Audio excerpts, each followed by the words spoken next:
Hi friends, welcome to Ftopreview.com. In this video, we're learning how to increase text size on Google Pixel 7a. So just swipe up for menu, then go to Settings application, then select Display and Touch. You can see here Display and Touch. Open that, then just scroll up. Then you can see option of Display Size and Text. Open that, and it is now in the center of the adjust button.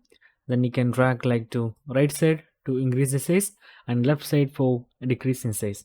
Actually, I'm increased to maximum, so you can see in notification panel there is the time also it is increased.